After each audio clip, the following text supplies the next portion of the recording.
Easily record your online lectures and never miss a thing. With Messenger Pigeon, you can capture every detail and focus on learning without the stress of missing anything. Open Messenger Pigeon and log in. Click the white plus icon on the left and choose the screen recording option. Now choose which screen to capture. Make sure it's the one with your lecture. Then set your audio. System audio captures just the lecture. Microphone/device records only you. System audio plus microphone gets both. Just select the right mic. Now hit start session.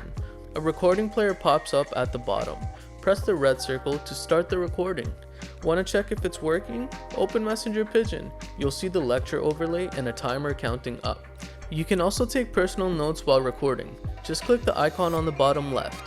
Once you're done, hit the check mark to save, wait for it to process, and your recording will be ready along with a transcript whenever you need it.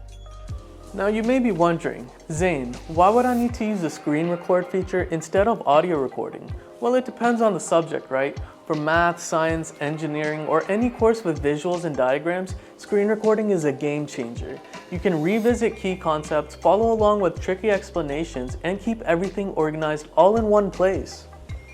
But that's it. Screen record, stay organized, and focus on learning. Messenger Pigeon makes it easy. It's a simple way to support your learning journey. Try screen recording on desktop today at messengerpigeon.habitatlearn.com and download Messenger Pigeon on the App Store or Google Play to keep learning on the go.